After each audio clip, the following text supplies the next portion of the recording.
Bonsoir, me revoilà pour parler des pervers narcissiques. Je voulais juste évoquer des livres et des films que j'ai vus et qui traitent, selon moi, de la question de la perversion narcissique. C'était des longs métrages de fiction. Alors, je pense notamment au livre de Stephen King, It, ça, ce fameux clown maléfique. Pour moi, c'est un pervers narcissique, même si beaucoup diront que c'est un psychopathe. Il y a eu une adaptation télévisuelle américaine très impressionnante, à part la fin, parce qu'on se rend compte que c'est une grosse araignée, finalement, ce clown maléfique. J'étais un peu déçu par cet aspect-là. Et finalement, à un moment donné, je me souviens d'une chose intéressante dans ce film, notamment, il y avait beaucoup de choses intéressantes dans ce film, c'est qu'il y a un des gamins, un des adolescents qui s'intéresse à l'ornithologie, si mes souvenirs sont bons, et pour faire fuir le clown maléfique, il cite des oiseaux, des noms d'oiseaux réels, ce qui signifie que le clown, que le pervers, enfin le psychopathe, là plutôt peut-être, je ne sais pas trop, n'est pas réel, et que si on se persuade qu'il n'est pas réel, qu'il n'a pas de possibilité de nous nuire, qu'il n'existe pas finalement réellement, eh bien il n'est plus dangereux. C'est un peu l'idée qui était développée à un moment donné dans ce film, si mes souvenirs sont bons. J'ai vu 2 fois parce que j'aime bien les films un peu terrifiants, ça me rassure paradoxalement, ça m'enlève mes angoisses parce que je suis un peu quelqu'un d'anxieux. Je pensais aussi à un autre film, je crois qu'il est Mervyn LeRoy, un film de 56 qui s'appelle Mauvaise graine. Il a été réadapté par la suite en téléfilm. Et c'est l'histoire d'une gamine qui n'a absolument pas d'affect et qui, si elle veut le bijou de sa grand-mère, par exemple, et que la grand-mère ne veut pas lui donner tout de suite, si la grand-mère d'ailleurs lui dit, je m'en souviens, je te donnerai ce bijou lorsque je serai morte, c'est toi qui en hériteras. Je crois qu'elle dit quelque chose comme ça. Et la gamine, évidemment, va essayer de pousser la grand-mère du toit pour qu'elle meure plus directement. Et elle tue pas mal de monde comme ça, enfin, c'est terrifiant. Mais là, peut-être qu'on est plus dans le cas de la psychopathie et je me demande s'il ne faudrait pas que je me penche sur cette question. Mais ça renvoie à des gens quand même qui n'ont pas d'affect, qui n'ont pas le côté humain, en fait, pas ce côté humain. Bon, on est tous un peu inhumains à un moment donné de notre vie, de notre parcours, mais quand c'est systématique, c'est plus ennuyeux. Enfin, j'exagère, être inhumain, bon, ça arrive, si on peut l'être, je dirais, par saturation. Voilà. Par exemple, si on est dans un endroit où il y a énormément de gens qui font la manche, qui manquent d'argent, on ne peut pas, on finit par être, comment dire, pas insensibilisé, c'est pas ça, mais on ne peut pas donner à chacun, à moins d'être vraiment un milliardaire,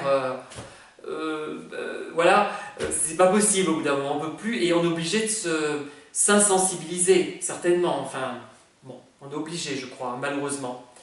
Il y a un autre film qui est de François Ozon, maintenant, dont je voudrais vous parler un peu plus, c'est Goutte d'eau sur pierre brûlante, avec Bernard Giraudot.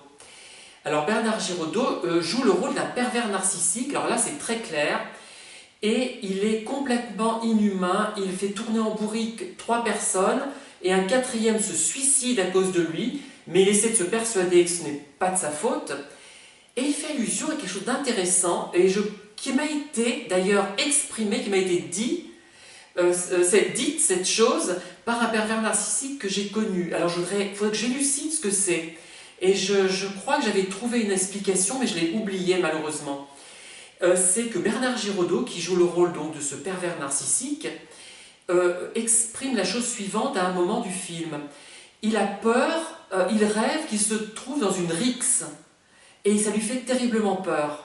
C'est un rêve apparemment récurrent qui revient, et ce rêve apparemment est partagé par des pervers narcissiques, par beaucoup de pervers narcissiques, et notamment quelqu'un que j'ai connu, justement, qui m'avait parlé de ça. Et ça m'a frappé quand j'ai vu le film. Je me suis dit, mais c'est incroyable, il y a quelque chose à creuser là, et je ne sais pas ce que c'est exactement, mais j'avais trouvé la réponse que j'ai oubliée. Alors, je reviens un petit peu à ce film. Dans Goutte d'eau sur pierre brûlante de François Ozon, c'est donc un pervers narcissique qui est